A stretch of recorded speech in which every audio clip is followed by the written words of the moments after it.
I'm not bad. I'm just drawn that way. Houston, we have a problem.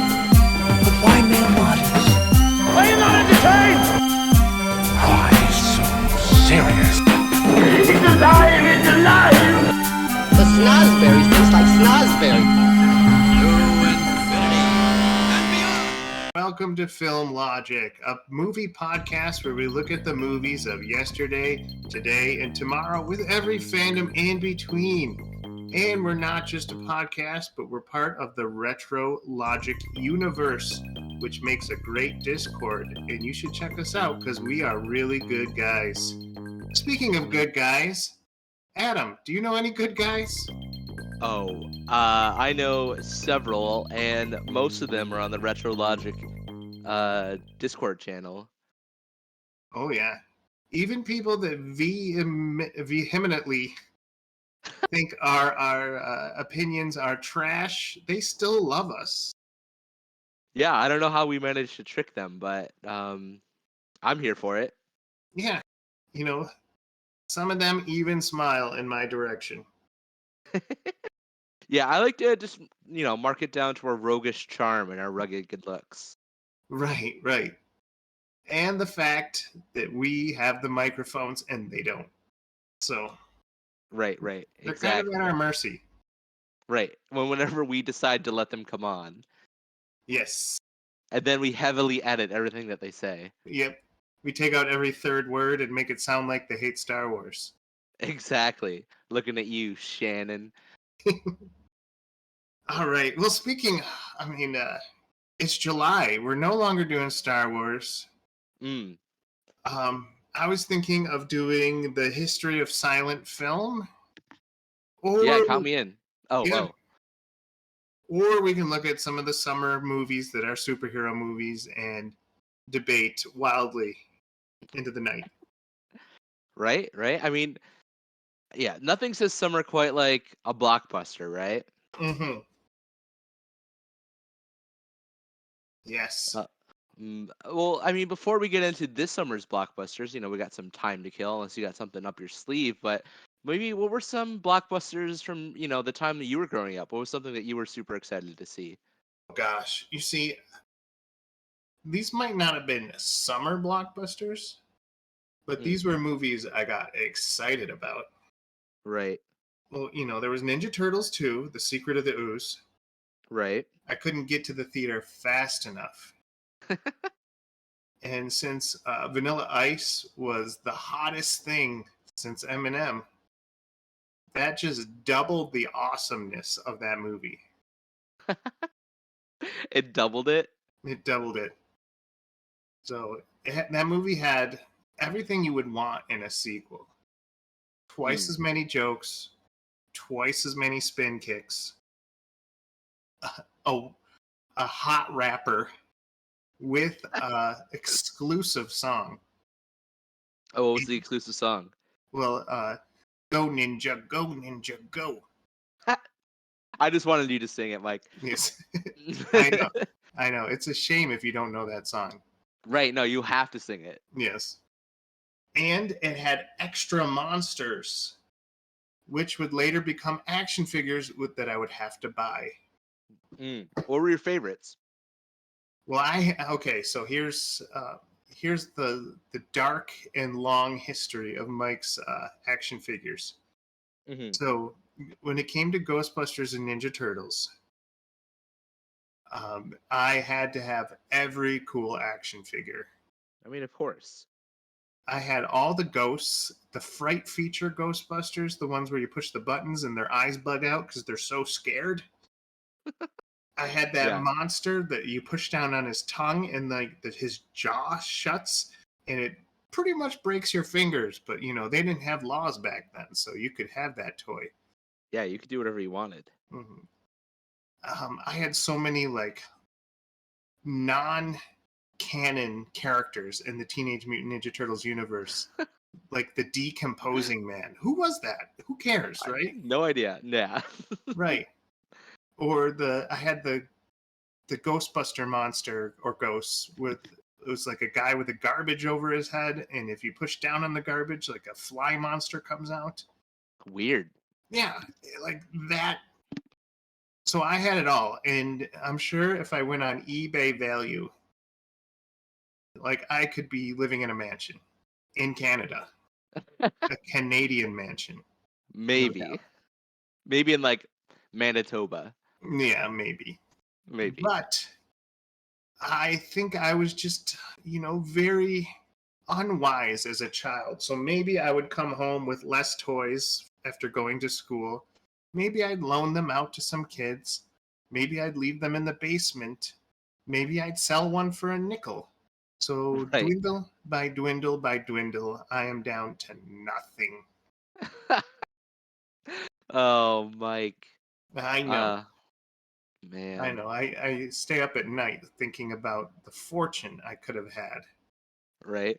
I love when TV shows or movies talk about like that weird sort of kid economy that we had growing up. Mm-hmm. Now everyone grew up in different parts of the world at different times, but there was always somebody willing to trade, a GI Joe for, your ice cream sandwich at lunch, and Yes. there's always an economy for that. Right. And oh man, I was such a bad dealer as a kid because you got amazing things out of me. All you had to do was ask, you know. So, I'm sh- if we got transported into like a 1990s like kids movie, your nickname would be Bad Deal Mike. bad deal, Mike. And if you modernized it like to Mm, 2023 time, I'd probably yeah. give away like a signed copy of Legend of Zelda: Tears of the Kingdom in exchange for like a Walmart DVD of Hellraiser 6. Mike, that's a great deal. That is a great deal. Hey, and you know what? My mom says that I have to give this back to you after the weekend, so it's just for the weekend. No one's mom said that. Everyone's mom said, "You can keep Mike's toys. He's an idiot." Oh man, that's Uh, great. No, I love that. I love that. yeah. Oh man. Yeah, one time in kindergarten, I saved up my lunch money for a week and I bought a Pokemon card from my friend on the bus. And my mom, I don't know how my mom found out, but she got like really mad at me. And I was like, Mom, it's Pikachu. I had to do it. I believe you. I really think you had to do it. Right? So great. Yeah. Um, but speaking of my childhood, I would say the big blockbusters I remember getting really excited for was probably like when Spider-Man and Spider-Man 2 were coming out. That was real big for me. I remember also getting real excited for Pirates of the Caribbean, Curse of the Black Pearl. Hmm. I think to me, I think the ultimate summer blockbuster movie is probably Pirates of the Caribbean, just because it hits all the buttons for me, right? Like it's, a couple of handsome, dashing dudes and ladies, sword Hmm. fighting, sailing in a tropical environment, some good quips, some good British humor, zombies. Did I mention the sword fights? There's a lot of good sword fights. And yeah, it just ticks all the boxes for me. That technically that was our first like taste at what an Infinity War universe could look like because they went in with all their chips, with all the side plots, adding characters, adding fan theories. Right? I mean, it kind of fell apart around 4 and 5, but like the first three, like, Tight. yeah, you were hooked. Right. So good. Right? Yeah, now that I think about it, yeah, they really did have a really crazy cinematic universe. Remember when they got that one dude from the Rolling Stones to be Jack Sparrow's dad? That was crazy. Right. I mean, it's pretty much the Fast and the Furious with pirate ships. Right? Hmm. But oh man. But they that cast though is that was a real who's who.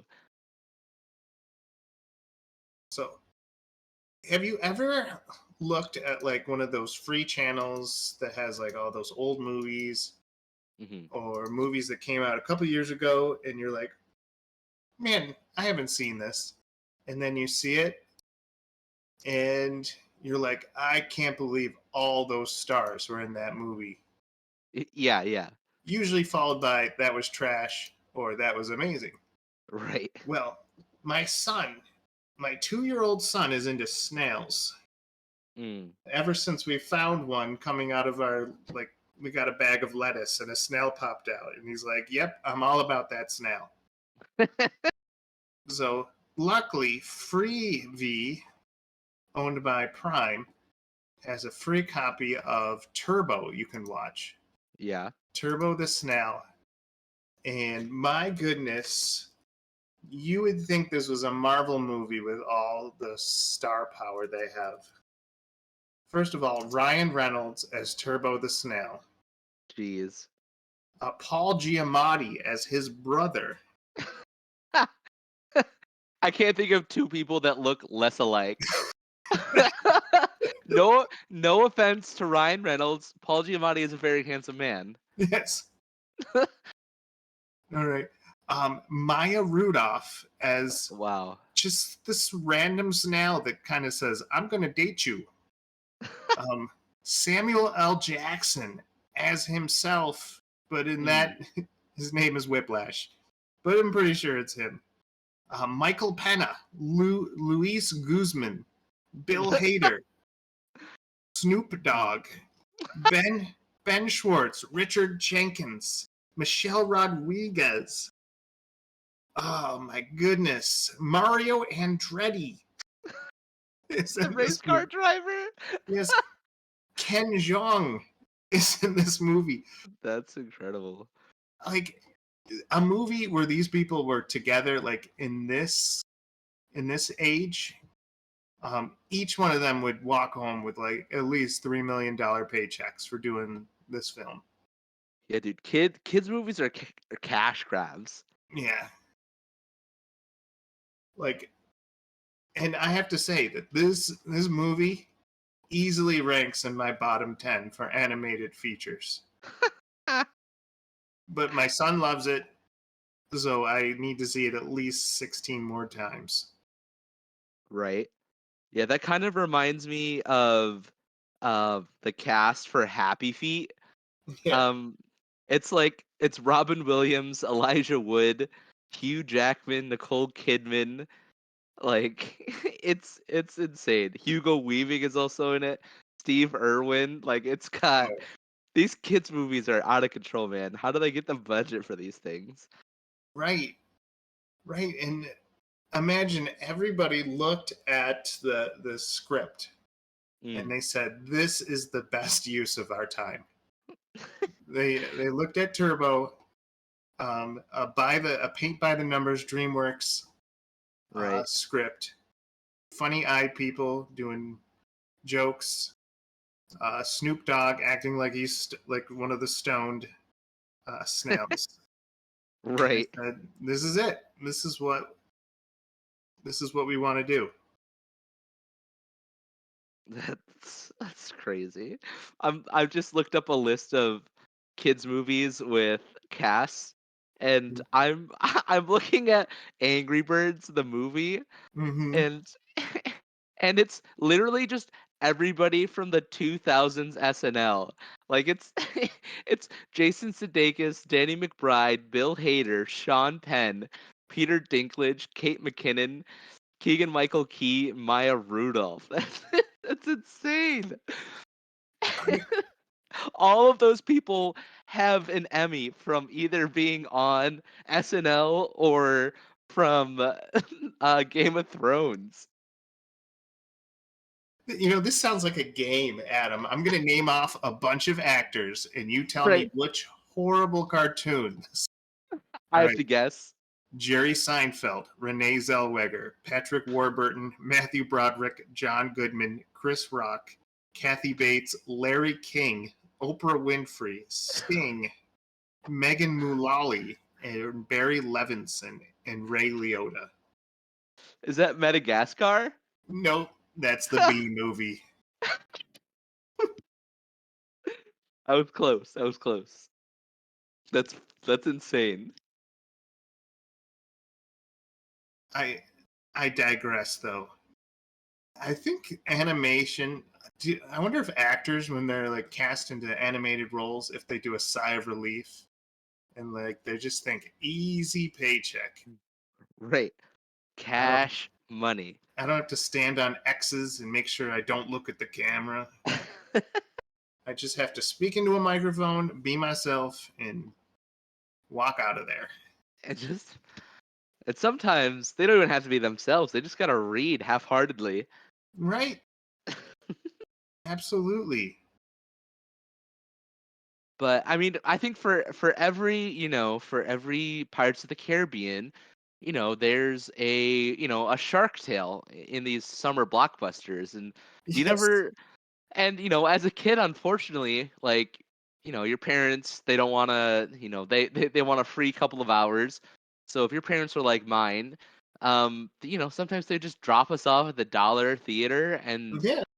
like to just like watch this movie for 2 hours while me and mom get some free time and do some shopping. And man, I saw some real stinkers back in the day. What was your What was your most disappointing cartoon to see as a child? Oh man, I mean, I know I just mentioned Shark Tale, but it's got to be Shark Tale, right? Like Will I Smith just doesn't cut it. like because that movie came out like what, less than 6 months after Finding Nemo. Mm-hmm. And I mean, because I remember seeing Finding Nemo in theaters and just being like, wow, like this is the pinnacle, right? This is the mountaintop of animation. This movie was incredible. The, Avatar Way of Water, take some notes on these on Yeah. on the animation. Um and I mean, to then be like, oh, there's like this other movie that's come out with Will Smith. I liked West. I didn't know any better at the time. Mike, don't judge me. Um, and and I was like, I don't know. It seems cool, and they're singing really cool songs. And I was probably like, I don't. And I walked out of that theater being like, yeah, that stunk. That was one of the worst things I've ever seen. I'm sorry that my parents had to do that. It was probably it was off of the Finding Nemo. Like that was the hot thing, right? And so whenever Mm. Disney does the hot thing, some other animation company has to try to match it. I'm Right? guessing. Right? They always they always gotta do it. I don't Yeah. know. I feel like DreamWorks, um, and I don't know, whatever company makes the CGI cartoon movies, they see something from Disney, they look at the numbers and how much it's made, and they say, you know what that movie's missing? 1,000% more silliness. And they think that's all we're missing is the silliness. Right? You would Write think the someone would check. be like, right? You would think that somebody at DreamWorks would be like, "Hey, should we write a plot or something?" They're like, "Nah, do another fart joke." More silliness, more minions. But I mean, as of late, DreamWorks has really been hitting their mark. I mean, between Puss in Boots and Like 'em or Hate 'em, like the Minion stuff is printing money, and Right. Disney might have to start taking some notes from them, especially if Elemental is anything to take notes on. So word in the water cooler is that Ruby Gillman tried to be like what is that boy who goes in the water? Lucas, Logan, Lola, Luca. Luca, yeah, yeah, It's, yeah. yeah, it's like Luca, and it's like the Little Mermaid and Turning Red. Like Mm. everyone who's reviewed this is like, yep, they totally took those three movies and tried to monetize them into a single movie.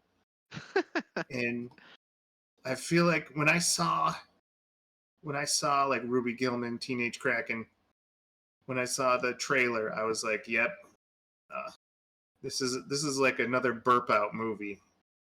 You know, we ate lots of Disney, and now we got to burp out something.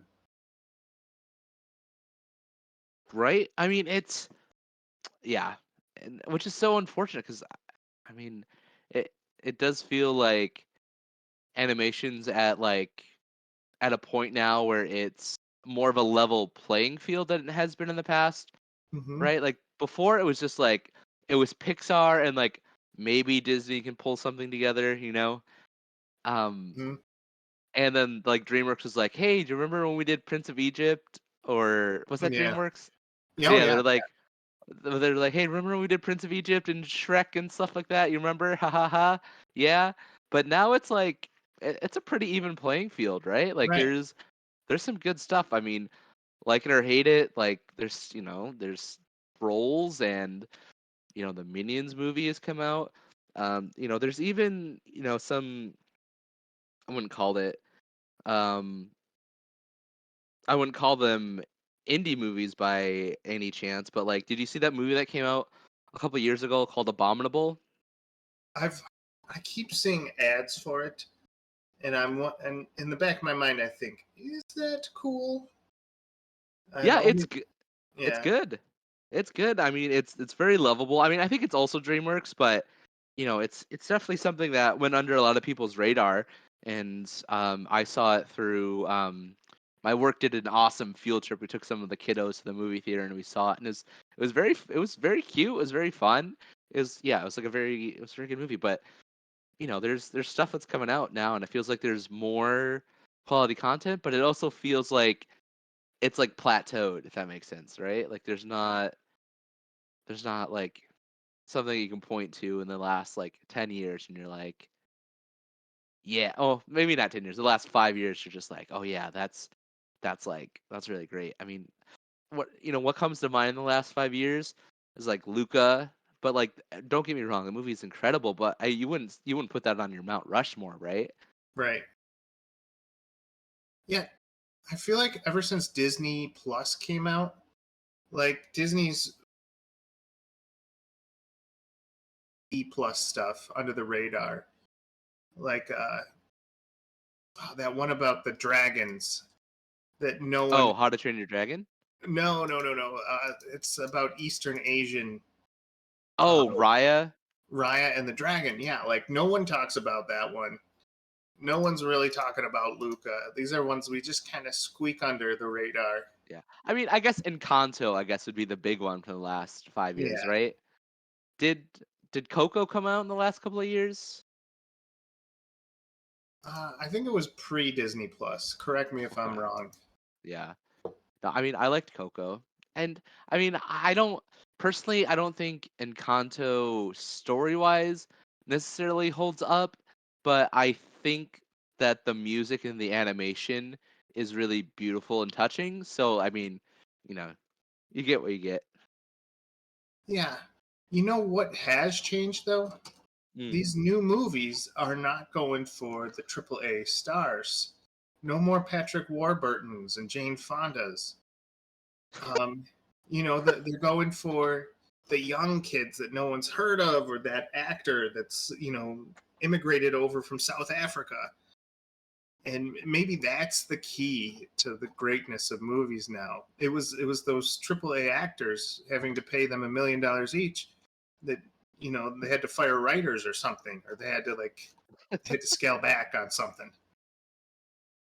Yeah, and I guess as we transition maybe into our next little bit, but it really does feel like the last couple of years, really since COVID, um, that there's not a whole lot of original kind of summer blockbusters coming out.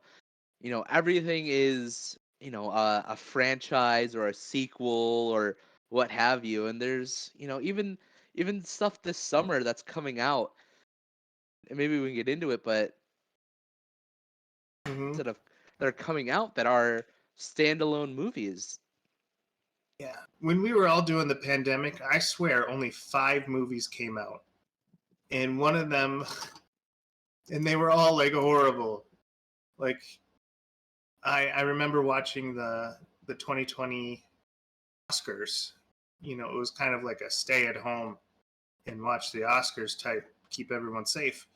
And I'm like, was there anything that came out like Bloodshot the movie starring Vin Diesel? Is that there was that movie with Bella from Twilight where she's in a haunted sub. These are the movies that like came out during the pandemic, and I feel like 2020 was the year where you just you go into your movie closet and you pick that old film that you never thought would sell, and treat it like it's triple A. Yeah, right. And I don't know, it's such a shame. I mean, I don't know if you saw on Retro Logic. I think someone the other day kind of was posted a Wikipedia article um about the highest grossing movies from the last last 20 years or so, not adjusted for inflation, Mm-hmm. and pretty much every single movie on that list except maybe like the Titanic was a sequel or part of a was part of a franchise or something like that. It's insane. And then I Mm-hmm. think somebody showed and then I think the same person put the list unadjusted for inflation, and all of a sudden it was all like original kind of standalone, some franchise stuff, but Mm-hmm. you can't get away from Avatar and stuff, but there are more like standalone movies, and you're just like, what happened to movies? Right. You know, I don't want to sound like one of those movies were good in the 90s and then the young whippersnappers got to them. Well, and I don't even necessarily know if that's true. I think that the quality of cinema has increased. Yeah, Like I think across the board, I think more good things come out than bad. Because like in the '90s, there was a lot of trash.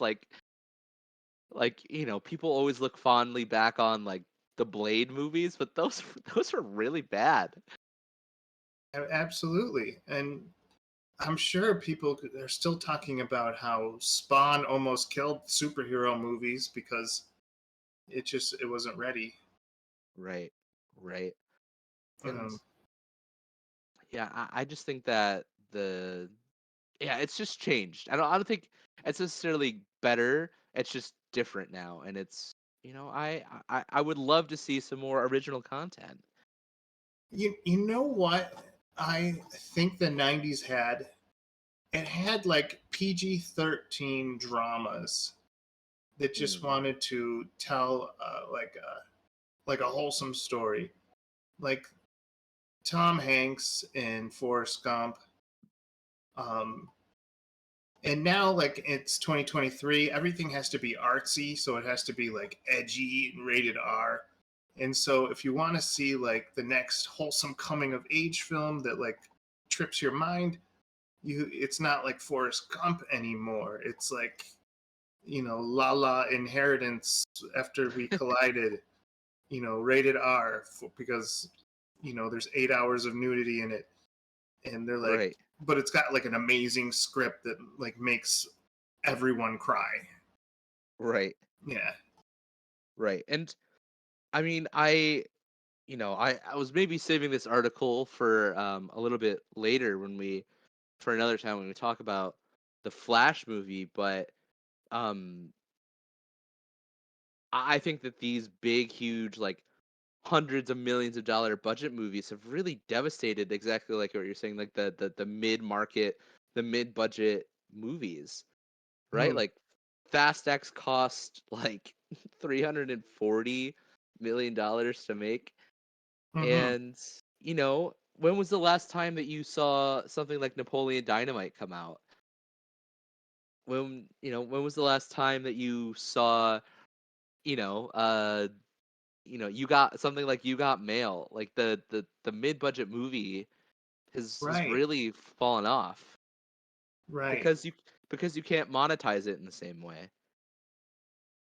and I feel like those movies exist, but they're not advertised anymore. They're like you open up Netflix and you see like the bridge country of medicine, whatever, and you're like, okay, now I'm gonna watch Stranger Things.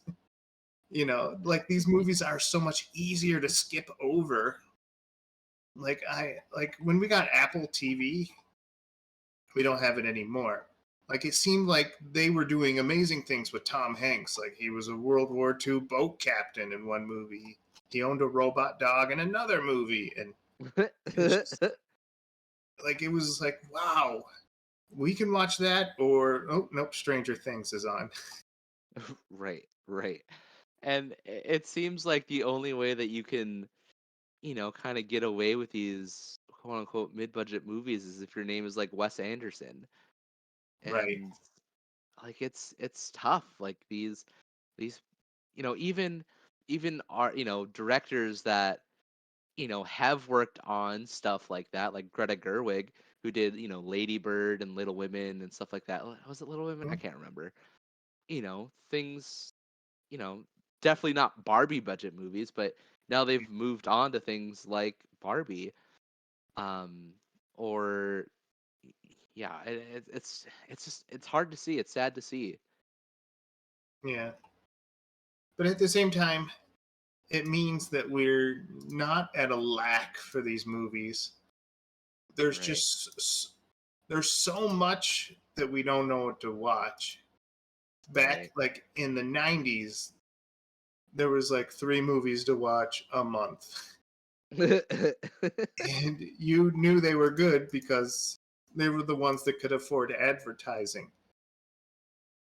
And so if you wanted to watch a bad movie, you had to like stay up till 2 a.m.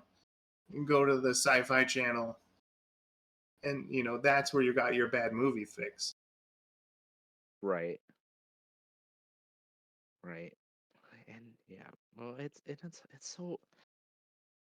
so hard Hmm. because it's like you really do, you do want your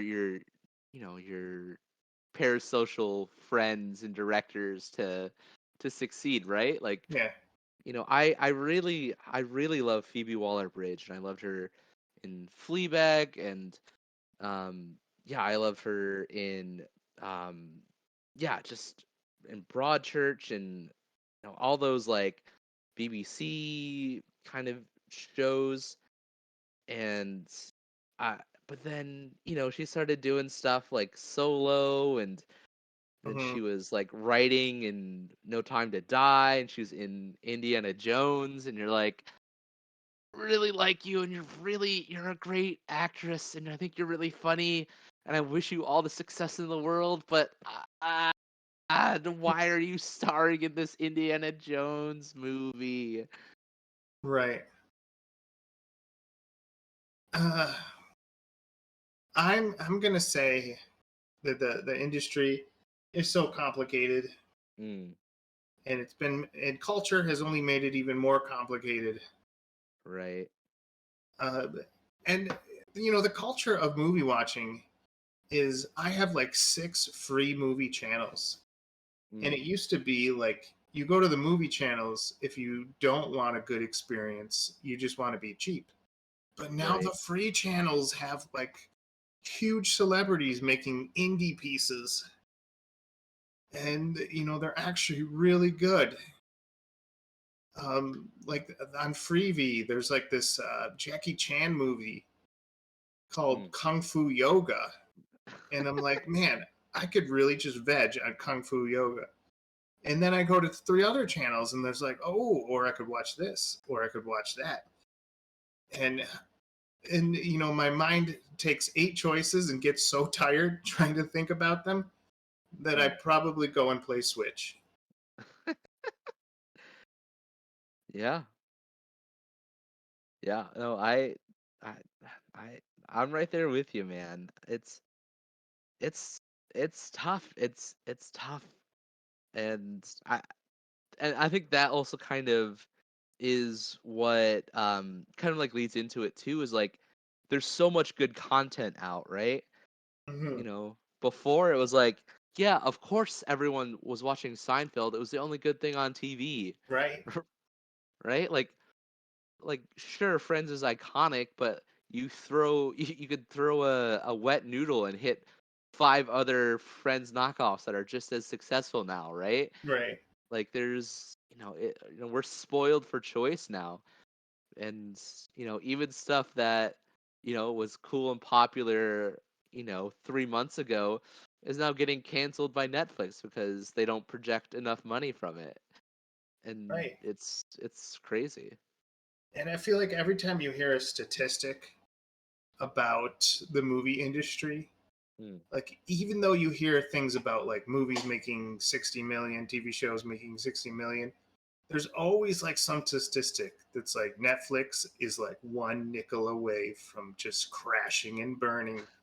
Like Regal Cinemas is always in debt.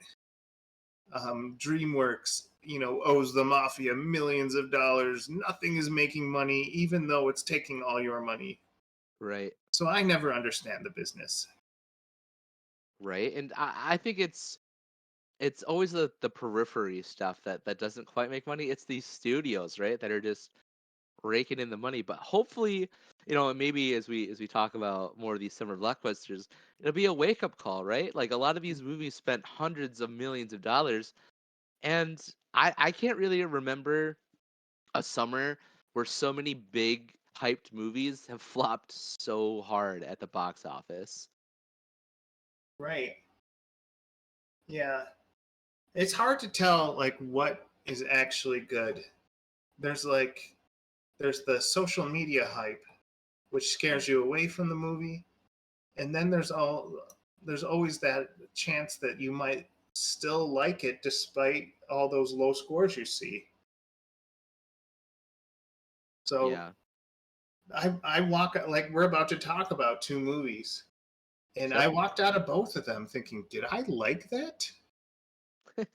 I I want to say yes, but the internet might get angry. I have to come up with like an 8-page thesis of why I liked it.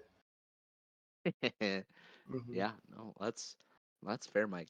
So, I mean, I guess now is as good a time as any to move into it. So, Mike, did we want to talk about yeah, what are we talking about on So this episode? you know how the internet loves arguing and debating, Hmm. and it's the most amazing thing. People love arguments over the internet. Well, me being a hopeless DC fan, and you being a lover of good movies that try hard, I think we should talk from our own position. Sure. I gave you the low hanging fruit of awesomeness. I gave you Spider Man Across the Spiderverse. Hmm. And I'm taking The Flash, two movies that came out less than a month apart from each other, who strangely have a lot of similar themes. It's almost like the writers traded notes, or maybe DC uh, just really liked what that Spider Man was doing. Right. So I thought we could talk side by side. You are more than welcome to flex your movie. I've seen them both, so I understand flexes, Yeah. both sides of the argument. I will try my best to explain why The Flash is worth your time. Hmm. Um, but we can try, and then people can make their own decision about what movie it was the better summer blockbuster. Yeah, sure. Yeah. I mean, it's yeah, Mike, I don't envy your position, because I definitely think it's an uphill battle. And but I also want to say that um I think it's okay to like things that the critics or the box office tell you that you're not supposed to like. I think it's okay. I think we live in a time where Mm-hmm. Um, Everyone wants to be right. Everyone wants to be correct. Everyone wants to have the best opinion. And, at least for me, and I know that this is this is very hard to come by, especially in our nerd, geeky headspace that we live in. Mm-hmm. But, I try to like split my brain, right? Like part of me is always going to be a fan, right? I love things. I love Sam Raimi's Mm-hmm. Spider-Man 1, 2, and 3. I think they're wonderful. I love them. I enjoy them. But then there's a critic part of me that lives separate to that, and I'm like, that movie's camp. It just is, and it's not great. You, Spider-Man is swinging and he's like a dummy, and MJ's hair is pointing the wrong way, and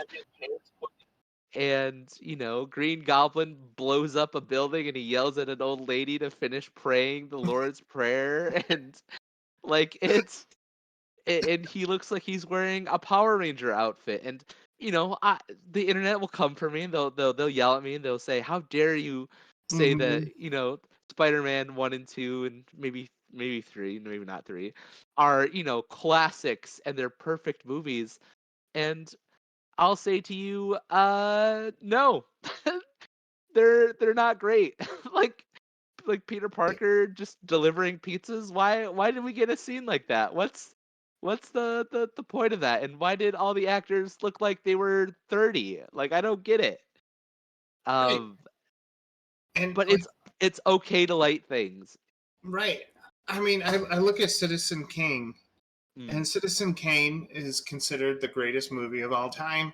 right, It was groundbreaking. Orson Welles was amazing, yada, yada, right, yada. But, like, it definitely it doesn't have the improvements and the modern stuff that we have today. It doesn't have some of the director tips and the tricks. And, it's okay to look at that movie and, people want to say it's classic and timeless and amazing. But you can say that movie is missing some stuff that like the 21st century kind of like figured it out. right, right, Like the right, Apple II computer, it was a great computer and it was, groundbreaking, but it's definitely missing stuff that Windows 11 has. And it's right, okay to say that. right. Yeah, And don't get me wrong. Of course, 2001: A Space Odyssey is perfect, right? It's the pinnacle of science fiction. But if you ask me which I would rather watch, 2001: A Space Odyssey or Bill Pullman and Rick Moranis and John Candy and Spaceballs, I'll take Spaceballs 10 times out of 10. right. That's the other side of the coin is taste and preference. Right. So I think we just came up with an argument to get rid of all like critics. I mean, the funny No, we need it though. We need them. right. I mean, it's such a catch-22, Adam. Mm. Do I want your when I listen to a critic, I Yeah. want him to have the copy paste of my brain, and that might not be the case. Right. What you call Right. ugly visual effects, I might just be like, yeah, that's cool. What you might call overacting might be totally cool with me. Right. Right. So you never know, like if Right. the critic that you're trying to learn from Mm. is thinking like you. Right. No, for sure. And I think it comes down to two fundamentally different things, right? You're watching things to enjoy things, right, Mike? You're going to theater saying, is this gonna entertain me, bang for buck? Hmm. And the critic is like, is this art? They're watching for art. And those are two very different places to be, Mike. Yeah, which is why my scoring system is based on like eyebrows raising, like Right. creases in the lips of causing a smile. Right. Um, it's based on heart rate going up. What you don't watch the B movie with a Marxist neoliberal viewpoint? I when I watched the B movie, I had to compare it to 60s French cinema, and because if it didn't relate, why am I watching this? Like, I I watched Paddington 2 with a black turtleneck and I smoked a cigarette the whole time. Right. Well, back to our topic. Funny enough, Anyways, yeah. there was one guy who watched the Flash movie and wrote a positive review, and he got death threats. Oh according no. according to him on like Letterboxd. So it's a good thing that people don't take movies seriously, because Not Yeah, that's not cool. Don't do that. right. But anyways, I'm here to be the lawyer that this movie needs, and Yes. I'm gonna present it from a brand new Mm. standpoint, and you're gonna walk away thinking, man, I owe it to myself to see this movie. So Yeah. are you ready, Adam? Yeah, hit me. Okay, so first we're going to talk about plot and pacing in our respective movies. Sure. So talk to me about Spiderverse in regards to plot and pacing. If you want to go first, I can go first if you. No, it's fine. So I mean, this movie was 140 minutes, so just over like well, almost like what, 2.5 hours. Just under 2.5 hours, which is very long for an animated movie. Um, and it definitely doesn't lag. There are, um, I think really what helps it is that it feels like each scene is either a painted like the Mona Lisa and it's just beautiful and you just look at it and you're like, I can't even imagine the human beings that it took to create this. Right. And so you're constantly, you're seeing things moving in the background. It's just wonderfully animated. I think Miles is just such a great focal for the audience to experience the movie through. You're learning about the multiverse as Miles is learning it, and it doesn't go too fast, it doesn't go too slow, and it definitely it holds your hand when it needs to explain the science mumbo jumbo, but it also lets the audience mind kind of just wander and just enjoy what's happening. And I think the soundtrack is great, and I think that helps with the pacing, and really it just feels like a roller coaster ride. And it's just, I think it's paced well, and it's definitely carried heavily along by its animation. And literally every scene just seems like a perfect screensaver. Excellent. Mm, Excellent. And how does the plot like? mm. Would, was it a worthy plot in terms of what the superheroes were looking? Superhero plots go today. Sure. Yeah, I mean, I think it's hard to judge because it's part one of a part two, and so I guess I personally just have to kind of see how they'll wrap it up. But I do think that whenever you're dealing with multiverses and time travel and all that kind of stuff, it's very easy to get a multiverse of madness or whatever. Uh, and there's more of those than there are Back to the Futures. But I think the plot is greatly moved along because you're really rooting for Miles, and it really does feel like the first superhero movie since maybe like Shang-Chi or some whatever has recently come out from Marvel, where you've really felt like you're rooting for the main character and the main character doesn't feel like a total jerk. Right. And you're like, oh, this guy is like pretty great. And I love the plot beats with Miles and his family. I love that they just didn't leave their relationship where it was in the first one, that they're building off of it and they're maturing. And I think that there's just a lot of good threads that were left out in this movie, like the relationship between Gwen and Miles, and then the introduction of Peter B. Parker back into the story with his child, and I Mm-hmm. mean, By the way, you know, spoilers. Oh yeah, right. Spoilers. I mean, if you haven't seen this movie yet, then I don't know I don't know what you're doing, what you're missing out. Go see these movies.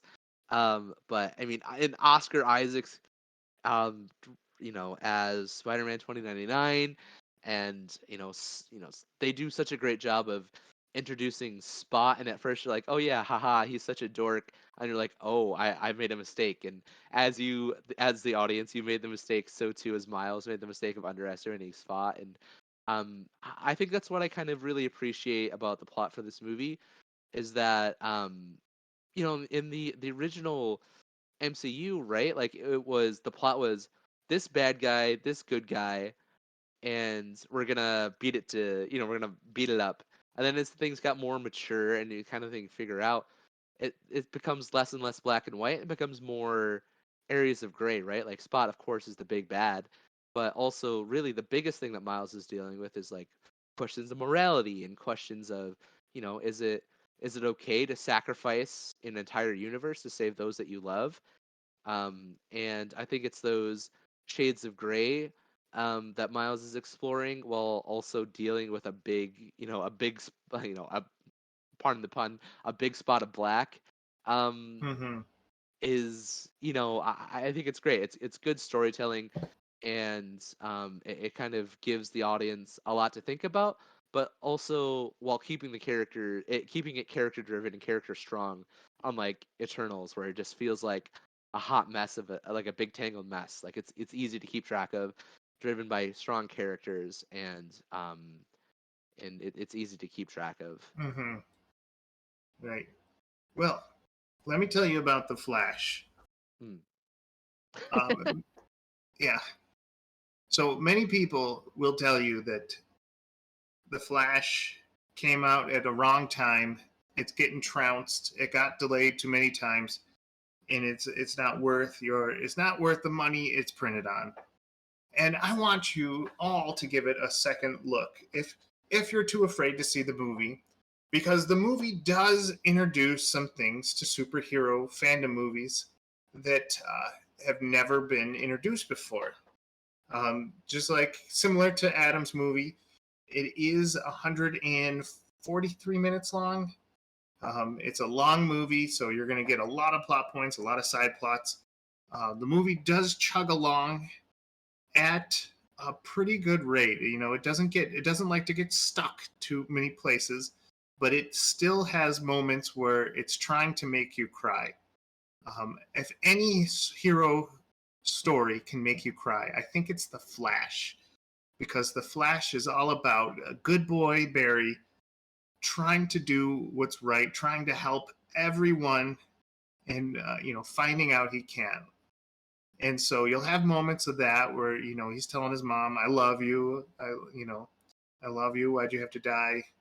And then it will jump into other moments where it feels like a stoner comedy, and that kind of throws you off a little bit. You're like, "What? Superheroes aren't supposed to be stoner comedies?"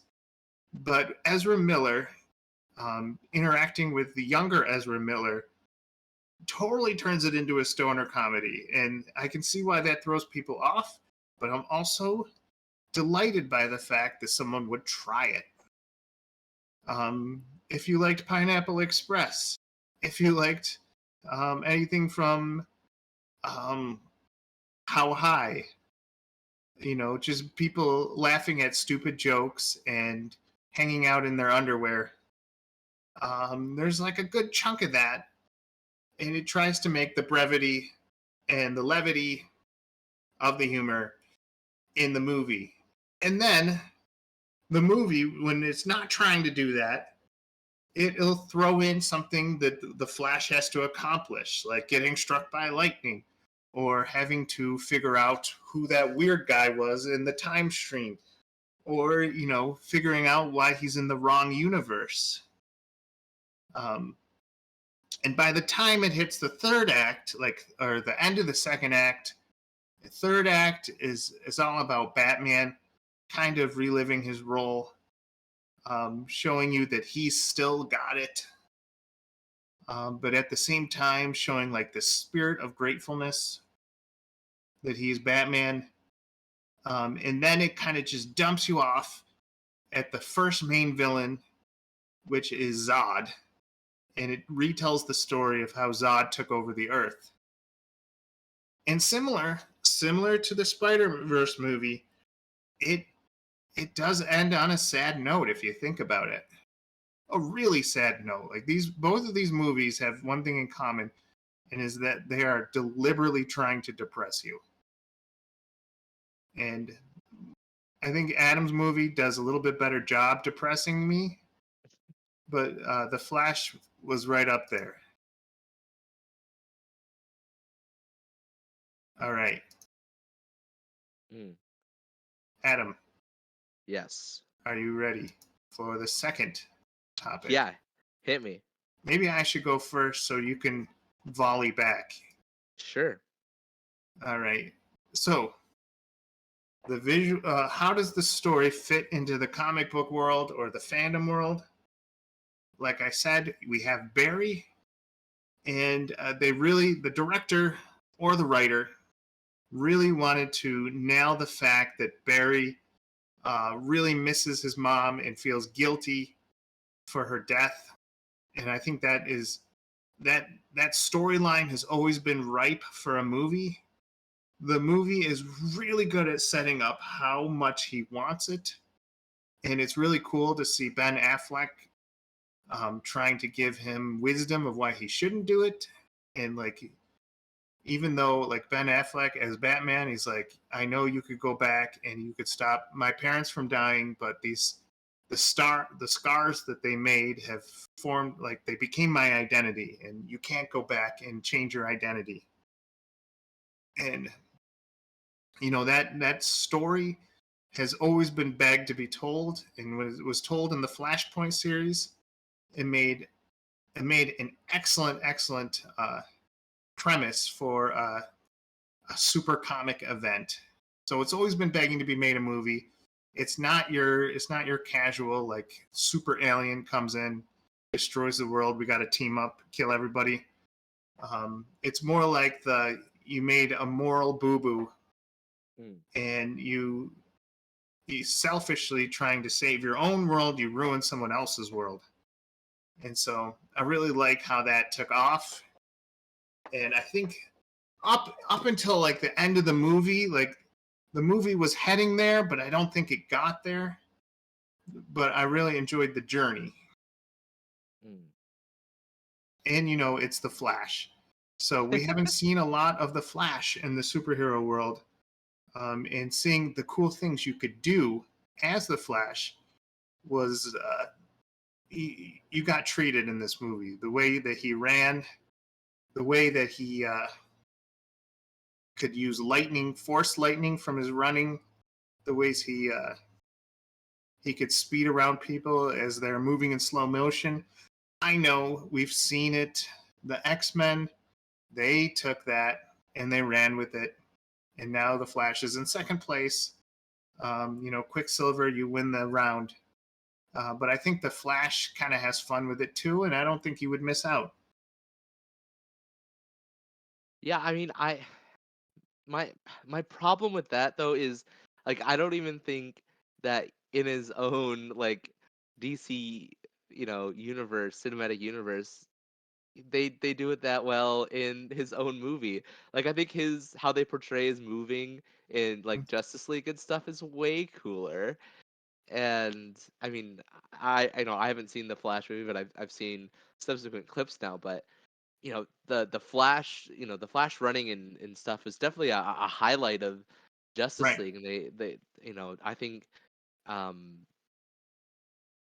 Zack Snyder's version, I mean, it just felt more impactful. And I don't know, maybe it was because it was in grayscale as opposed to just yellow. But Right. I don't know, it just felt cooler. I don't know.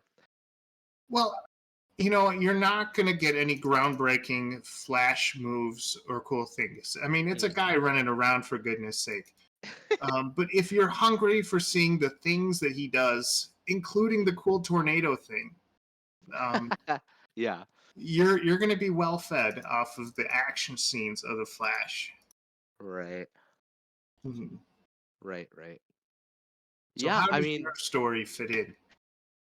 um, so I think what I love about the Spider-Verse movies is how much they take inspiration from different comic book runs, and they take certain, you know, beats from from comic books, Mhm. but then they really try to make it their own story, and it's definitely more of an adaptation to the screen as opposed to trying to make a shot for shot um, Mhm. retelling of a story. And if you're going to, you know, a superhero movie and you're looking for comic book realistic like shot for shot remake, then you're gonna be disappointed. But Mhm.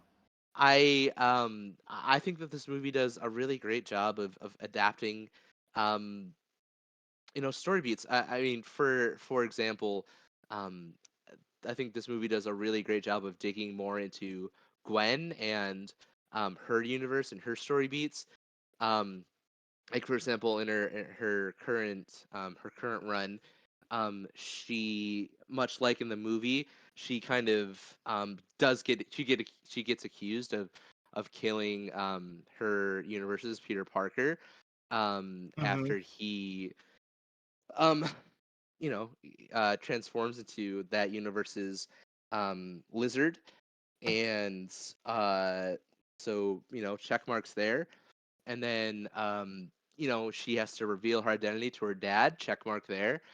um but how it does differ is how she gets her dad back on her side. He quits the force, and the where it divulges from the comic book arc, it makes sense. Like, they're not just doing it frivolously, they're doing it with a purpose, to make sense in the overall story that they're telling. Mhm. And I mean, of course, like Donald Glover making a cameo as Prowler from the MCU, that doesn't exist in the comic book, but it makes sense in the context of a multiverse movie. Mhm. And um, I think that the way, um, and that's why I think the Spider Verse is such a good expression of what it looks like when you try to mash up the medium of comic book and film, and you see it right at the beginning of the movie, right? Like they show the comic book code, seal right at the beginning of the movie. So right from the start, they're telling you this is you're viewing this as a comic book. This is a comic book. This is our own comic book. This is our own story. This is our own run. This is we're taking all these characters, but we're making our own individual Mhm. story. And yeah, and I think in terms of like a multiverse story, like it's so difficult, um but they're able to take all these characters, and they make them all significant. And um I the big characters that I think that they get right, and they feel really good in terms of like in the movie. And Mhm. You still there?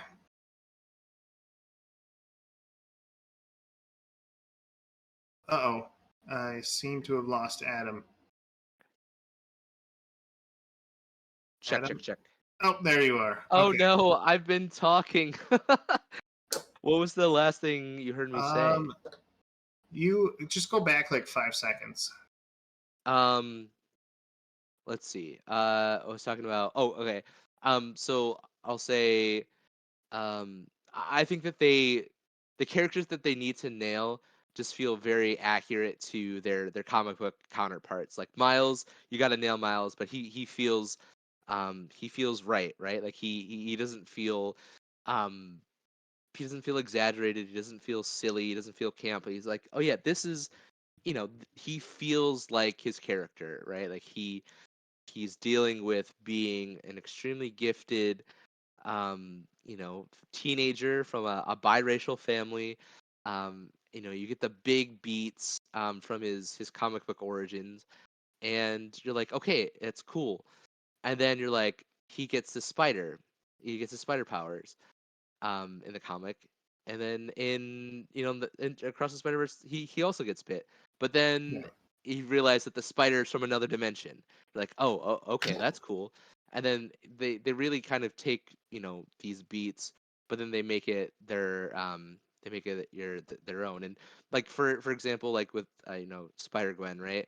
Like Hmm. in the comics, and then we'll see this into the Sony live action, where we get like the Spider Woman, Spider Girl movie. Hmm. The um Gwen starts her own interdimensional sort of time group, right? Like the Spider Gwens. Hmm. And so there's aspects that they took inspiration from in the comic, and but they made it their own. And if there was ever going to be a Spider-Man that leads a cult of Spider-Man protecting the universe, it's going to be Spider-Man 2099. And every choice that they make for their characters um makes sense. Hmm. And I think that's the biggest thing. And I think if you view the movie um as less of a just a straight up shot for shot remake of the characters, and it said, how can we create a new original story inspired by all these characters and their original stories? I think that's why the movie shines so much, because as it takes something that everyone is familiar with and comfortable with. Like, everybody knows Spider-Man, everyone loves Spider-Man, right? Like, Spider-Man is, you look at every list, right? And Spider-Man always tops it, right? It's always Spider-Man, Superman, Batman. Those are the guys, right? Hmm. Maybe Iron Man more recently, but those are the guys. And you take what's comfortable and you make it original, but you don't stray away from what makes them so good, right? And I think that you see that where the studios kind of make mistakes is like when you bring Ryan Reynolds in to play Deadpool and X-Men, and you literally sew his mouth shut. You're like, you just don't fundamentally understand the character of Right. Deadpool. Right. And where, as opposed to the Spider-Verse movies, the people making these movies, they understand their characters and they adapt it well. Hmm. And they don't try to go too crazy. Right. Right. So I will say Mm, that I had no idea what I was getting to when I did see the Across the Spider Verse movie, and some of it just gives you whiplash. I mean, I just talked about how mm, the tone can change in the Flash, but I felt the same way about Across the Spider Verse. As you know, it starts with the melodrama of Gwen. Then you have those funny scenes of him fighting the Spot and how silly that can be, and then it cuts to the seriousness of um, in Spider-Man's life, a police chief commissioner must always die, which I didn't know that was canon. Like that's definitely not canon from growing up as Spider-Man. I know James Garfield made that big, but that was kind of a weird choice from that. Kind of threw me off because I was like, really? Like I only know of one police chief that died, and if that's supposed to be like a canon event, like what's that supposed to? It's supposed to develop Spider-Man. He's supposed to learn from the police chief's death. But I'm like, didn't he already learn like most of his lessons from Uncle Ben's death? So I don't know. That kind of threw me off. But like I had to suspend what I already knew about Spider-Man. But I'm like, okay, yeah, I can just say for this movie that's true. Um, yeah. And and I think that they kind of definitely, the way that they explained it, I think a lot of the Spider men and ladies had people in their lives that um that happened to be police captains, and they happened to die. And I think that they took that story beat that I think is repeated throughout different mhm, iterations of Spider-Man, and then they're like, okay, they created the idea of it being a canon event. I don't think that, yeah, yeah, I don't think that, if you ask comic book if you ask Stan Lee, I don't think that they would say, yeah, this has to happen. I think it's just kind of Hmm. because that the story of the original Peter Parker's is so iconic that people just riff on it. Right. I was a little disappointed that they were going to the topic of death again because, losing Ben, like when you talk about Spider-Man, it always has to be about death, right? Oh my gosh, someone died. I know Batman, he falls into that too.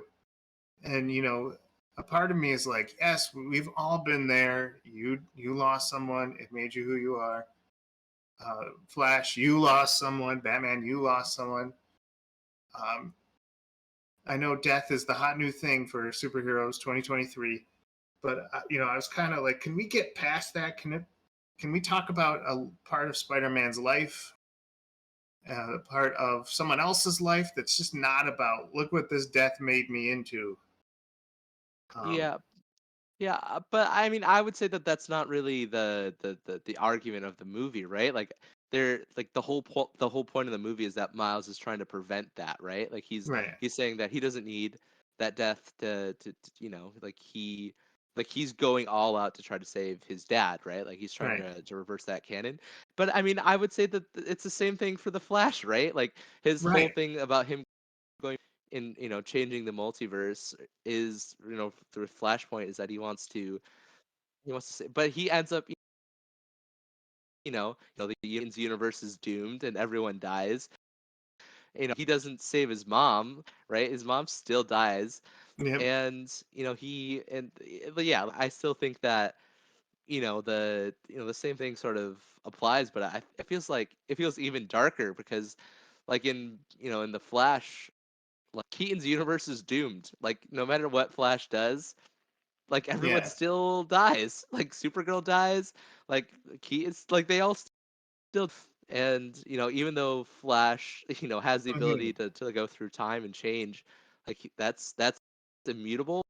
Like Yeah. that change. Right. It's canon. It's like these movies cross over on so many things.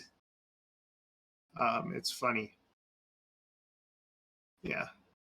Yeah. So going to the next topic, the visual effects. Um, Yeah. Adam, talk to us about how Spider-Man is just amazing. Well, I mean, I think it's a little unfair. I think you're talking about two different mediums, right? Like it's still a movie, of course, but Hmm. one's animated and one is CGI kind of real life action dependent. And um yeah, I mean, if you spend the same amount of money on an animation budget that you do on a CGI budget, you're just gonna get a better quality outcome from the CGI, or from the not from the CGI, from the animation. Um, and because I think that the uncanny valley is different between the two, right? Like you're watching an animated movie, you're like, okay, yeah, I understand why there's a parchment colored vulture flying around the Guggenheim in New York Yeah. City, right? Like I get that. I can suspend my disbelief, and it looks cool and it's Yeah. awesome, and I can You really get welcome it actually. right. And because it's animated, right? Right.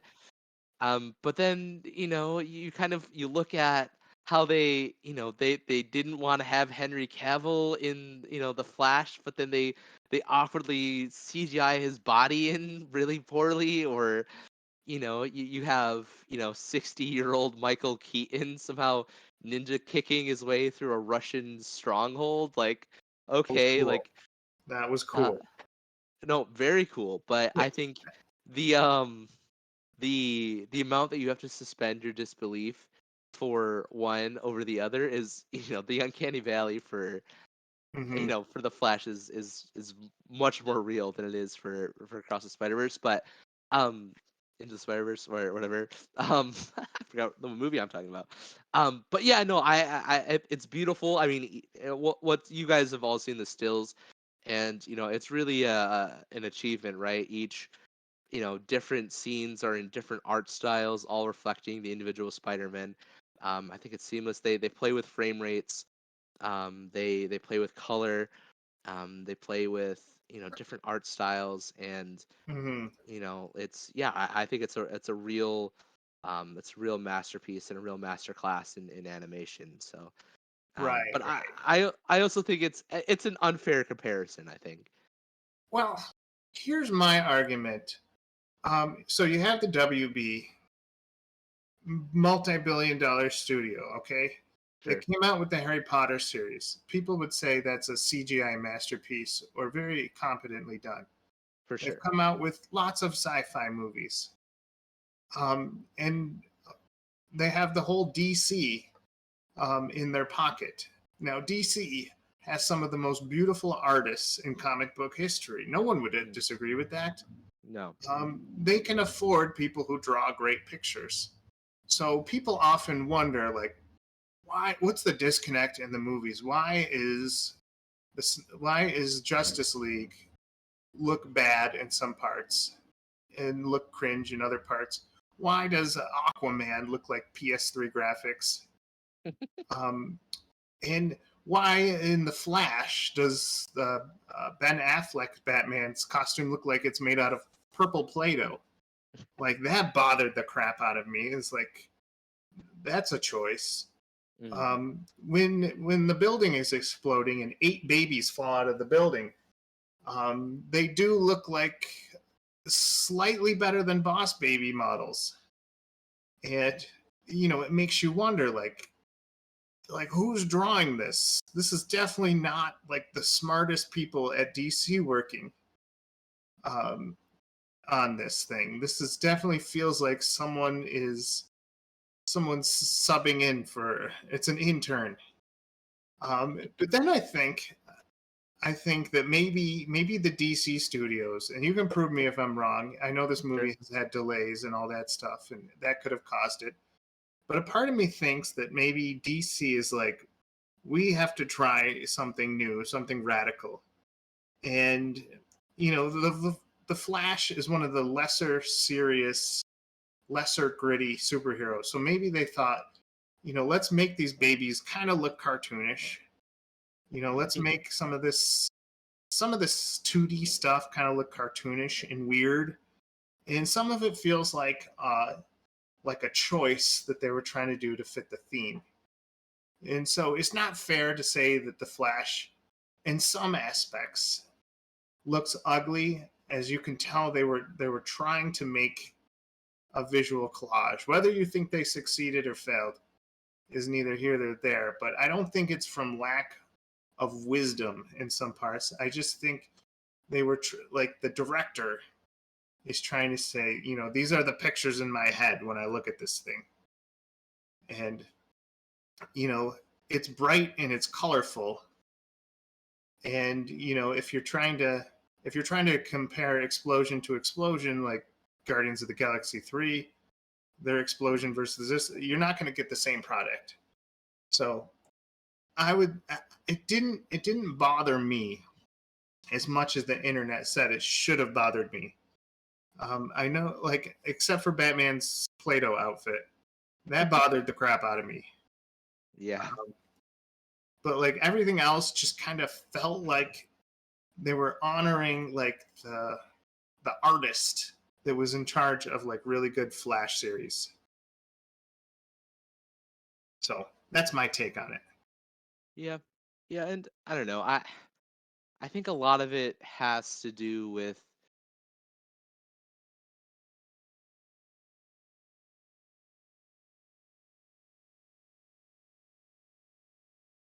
on what they're trying to do. I really Hmm. do think it comes down to studio interference and kind of like what they wanted to kind of get done and like what they wanted to see on and what they didn't want to spend money on. And um I think that they I think that they just kind of committed the cardinal sin uh of these like modern blockbusters where like they're like, oh, we spent $240 million on the CGI, it has to be good. but then you see Nicolas Cage kind of float by, and then like Christopher Reeves and like all these people that were like that weren't in the movie, but then like weirdly like CGI'd into it. Like, why? For what purpose? And they didn't even look good, and against a lot of their wishes. And even like they had a cameo from one of the flashes from a TV show. And when they asked the actor about it, he was like, "Yeah, I didn't film that. They just used they just used my likeness, from the TV show that they had." And um, I think that's the problem people had. I think Mhm. when they when they chose to spend money on stuff and they chose to make it look good, they it looked good. But when they you know decided to cheap out on stuff, it looked really bad. And like you can tell. And um you know not to say that like other movies like um in the MCU haven't cheaped out on certain things. Like you look at stuff from like Black Panther or um Multiverse of Madness and stuff. You point to some of the CGI or and Quantum Mania, and you're like, ooh, no, not great choices. Mhm. But um I think it's tough. And then like you kind of see stories as they came out that like they lifted audio from YouTube MP3 files for the CGI cameos. Or Mhm. the money that they chose to spend on you know on instead of just having Henry Cavill make a cameo, they just chose to CGI him in on just on an amalgamation of his you Mhm. know of his appearances and their other stuff. It's just like, why did you spend money on that? You could have just used them. um yeah, so I think that's the problem with it. And I also think it really comes down to also the director. Like, I think Zack Snyder really cared about what the CGI looked like and Mhm. what his movie looked like. Whereas some of the other stuff, you're just like, I don't know if they really cared that much. You look at some, you look at some, and don't get me wrong, like the Snyder cut definitely is very, it's very self-aggrandizing, and it's very like, Mhm. it's a passion pride project, and I get that. You look at his stuff and you're like, this is beautiful. Like, this will go toe to toe with anything MCU has put out. Right. And you're just like, yeah, like, why can't you do this across the stuff? Like Man of Steel, like, sure, like, you're gonna get some whiplash watching this movie, but it had some really beautiful shots and great color palette choices. And Right. things were framed correctly, and action was shot nice and wasn't just shot at this Right. weird kind of like low whip pan angle. Like, you're just like, what? I can't. Some stuff is just unwatchable. And even You know, stuff like in Aquaman, when you're like, this is supposed to be Atlantis, it's supposed to be beautiful, but it just kind of looks dingy. Like, I think some directors cared more than others. yeah. Like this movie, especially The Flash, is bogged down with delays and, Yeah. as you said, it's studio interference. And I really think that's why that universe had to die. Yeah. Not so much about Zack Snyder, but just because whip that, like, anyone who tries to touch his work, he just whips them real quick. I'm excited to give the DC another chance, and I think that's always plagued them. I think the philosophies between the WB seeing the look how much money we can make for people who like DC versus Disney, look at how much we can glorify Marvel and bring it into the new age, are two different philosophies. And I really wish that the DC had that philosophy, or a visionary that had that philosophy. I mean, look at the Mm. Flash television show. You might not like the guy who makes those DC shows and spinoffs, but you can tell he has a vision um, that he in a philosophy when making them. Yeah. So Yeah, it has a unifying design, and yeah, I think that's why it's a little, I don't want to say it's an unfair comparison, but it's hard to talk about it because I think when the DC universe, when the Flash looks good, it looks great. yeah, But sadly, like as many highs as there are equally bad lows. And right, right. I think it's very easy to cherry pick Hmm. the lows, um and post it online and talk about how how ridiculous kind of some of the cameos looks or whatever. Like it's easy to cherry pick, but Hmm. um yeah, it's tough. And part of it I think also is um it's hard to get people to care about something that they know is dying, right? Like how do you get people to care about this movie that takes place in a universe that's not going to exist in 5 Yeah. years? Well, most people were there just for the closure. They wanted us DC, and this is so DC. Like Mm. when DC tries something new and it fails, they have to do the give the universe an enema take, where they just have to blow it up and start fresh. They've done this 6 or 7 times in their comic book universe, and it makes so much sense that they would do it in their movie universe. Um, it's a sign. I mean, part of it is a negative because it's a sign that what you tried didn't work, but at the Mm. same time, it's DC has done it so many times. Um, you got to give them credit because usually people are like, "Wow, seventh time something doesn't work. Maybe we shouldn't be in this business." But they're like, "No, let's try it an eighth time. Yeah. Let's use James Gunn's grandson. Maybe he'll fix this world for us." Yeah. So, love it or hate it, you're always going to get a DC that blows itself up at the slightest. After like maybe a year, 2 years, 3 years of like, oh, the negatives outweigh the positives. Right. And so, I mean, I guess that kind of leads me to a question that I guess I had. And, of course, I guess I always have to temper what I say with, I know I haven't seen the movie. So I guess I'm relying on um, you in this. But do you feel like they really ended the universe? Because based on, the reactions and reviews that I've been reading, people don't really feel like it was as final as they wanted, and it felt like the studio was leaving the door open for a sequel, and they were hoping for, a second, like a second movie. So, what it wasn't closure as in like goodbye DC.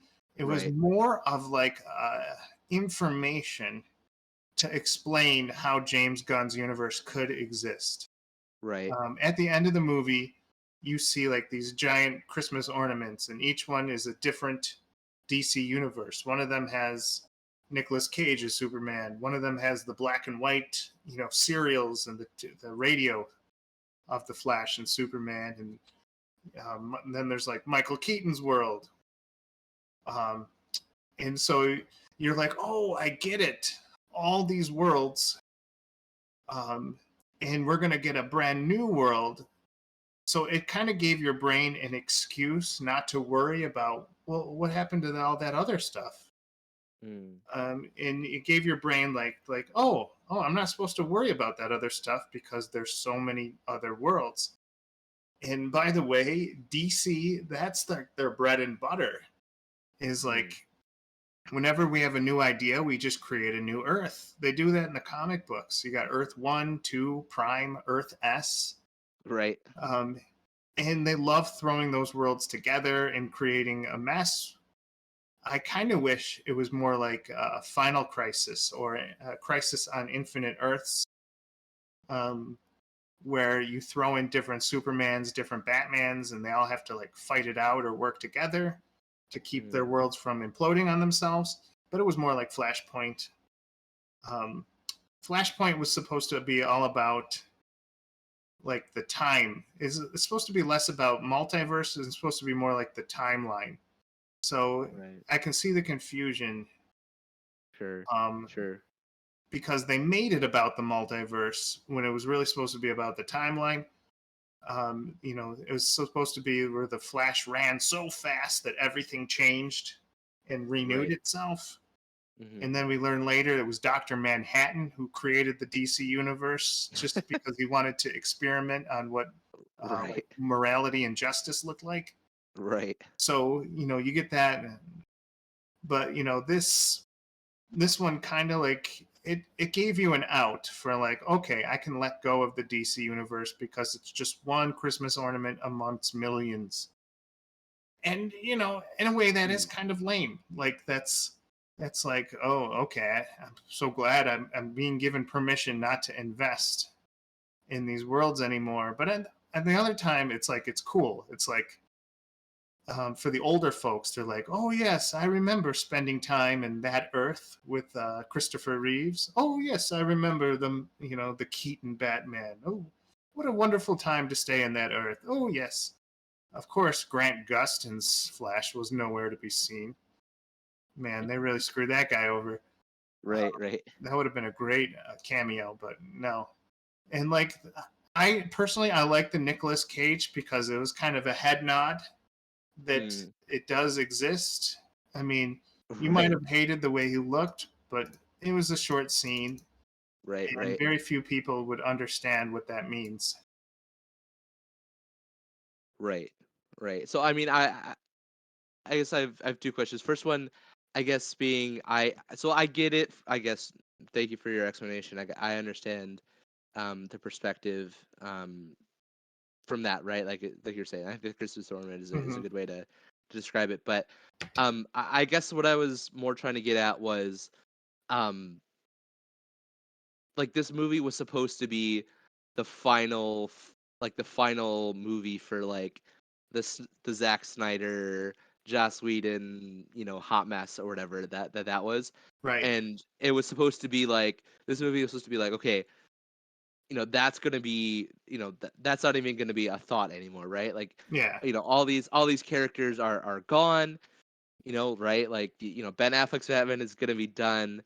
Wonder Woman and Gal Gadot is done. We're not signing back Henry Cavill, but Right. the way that the Flash ended, it still seemed like the studio WB was like, oh, if we make enough money, maybe we'll come back.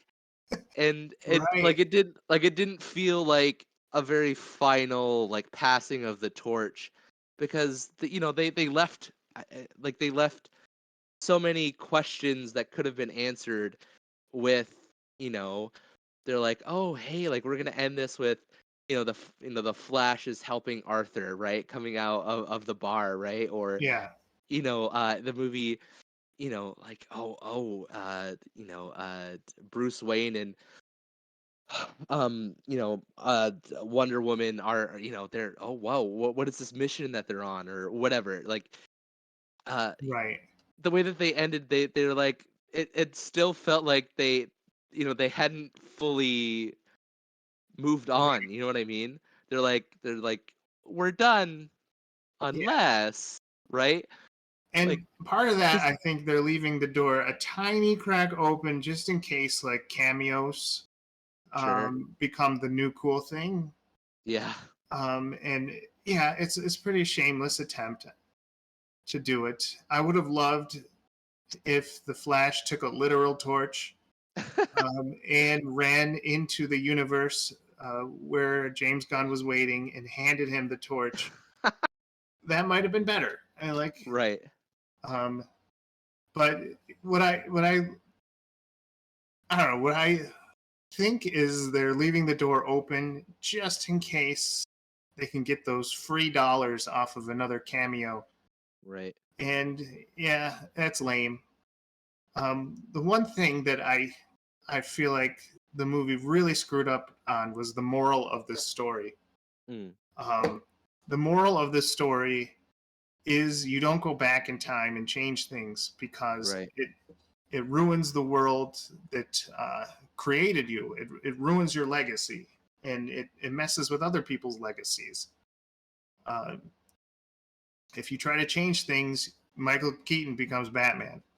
So Barry was supposed to learn that. In fact, there's Evil Barry, which, Evil Barry tries to stop Good Barry from changing things back because, Evil Barry thinks he can change the world whenever he feels like it.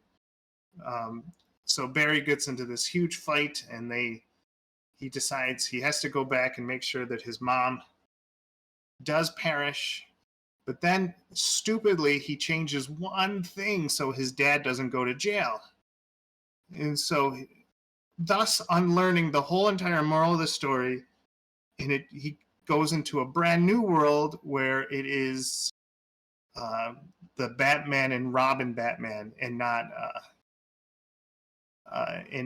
Ben Affleck. So apparently, the new world that Barry lives in has what's his name? What's the Batman and Robin actor? Oh no. After Oh, Val Adam Kilmer. West. Adam West. Oh, George Clooney. George Clooney. So apparently, even if you wanted to be invested in the Snyderverse DC, you have to have George Clooney as Batman instead of Ben Affleck. And that was like the joke at the end. Like, Right. I did it again.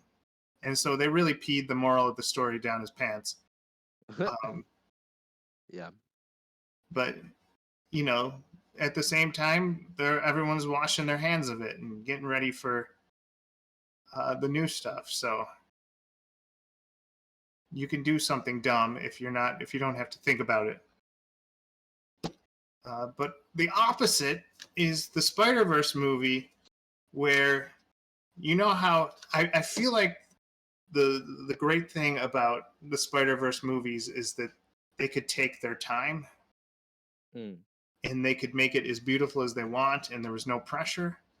But this one ending on a to be continued, do you think that adds pressure? Do you think that adds like, oh my gosh, we have to be perfect now? Like, we have to stick to the paint by numbers. I think the answer would be yes if this movie was the first one, if that makes sense. Because I think the first Spider-Verse movie was so good and so perfect that I think the expectations going into this movie were so high, to the point that some people were doubting that it could even like come close. And the fact that I think takes off, and so I think it's the bird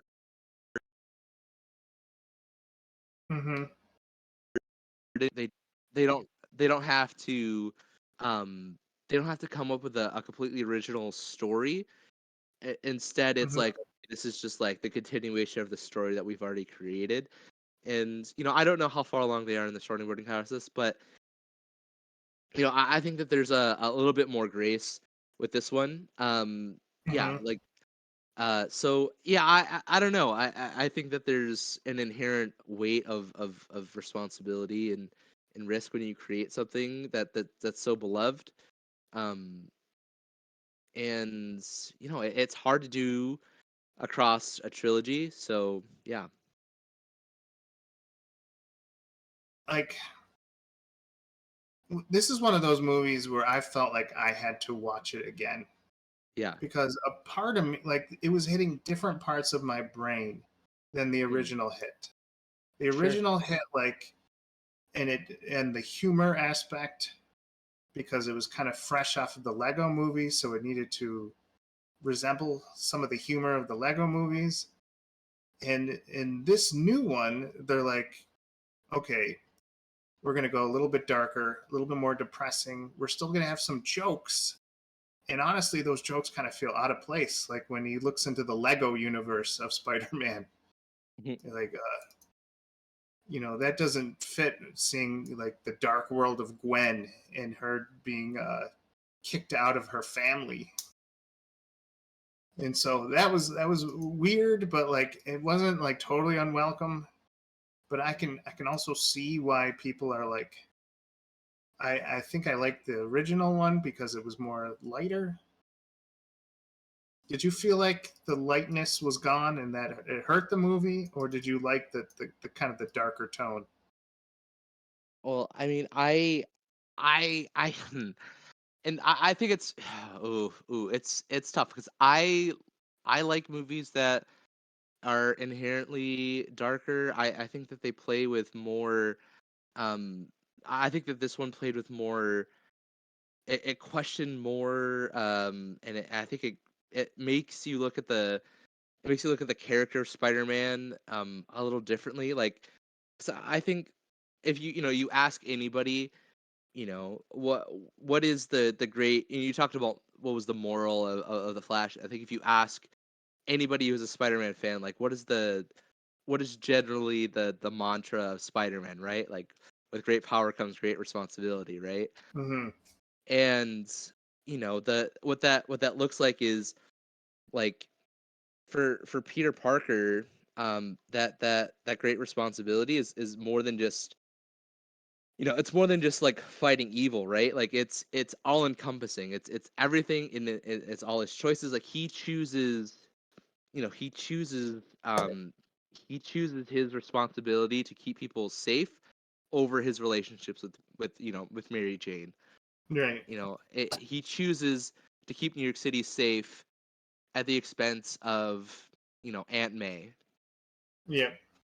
And if he stays true to that mantra, to that moral, right, he can't stop being Spider-Man, right? And he can't allow like this whole thing is that he can't allow his role as Spider-Man to hurt others, right?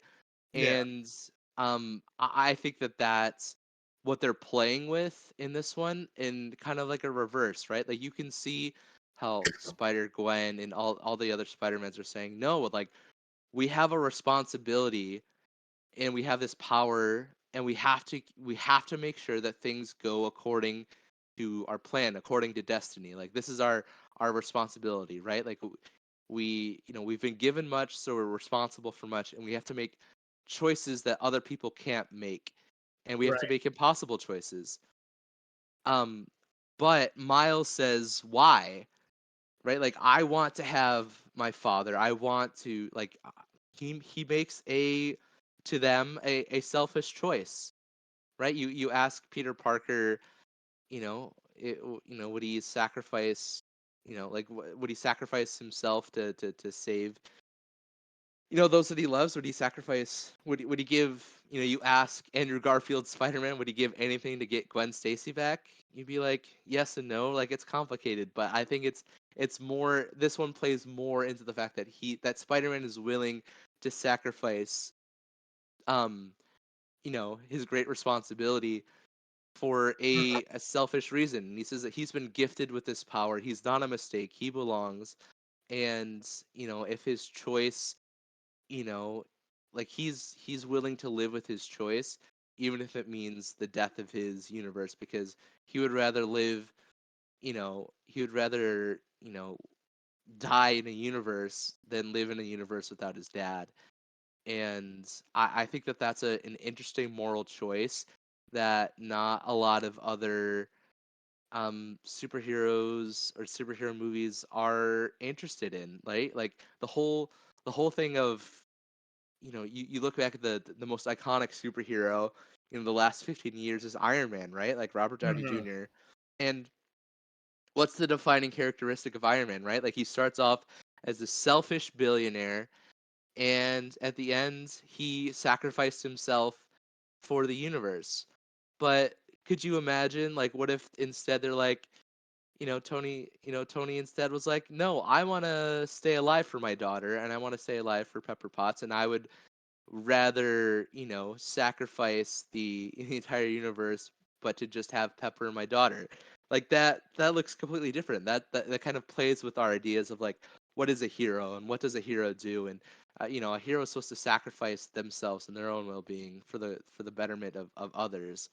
And I like that. I think it's different. I think that's that's more interesting to me as a story. And I know it's probably dark, and I understand that, but I think it's a question worth Yeah. asking.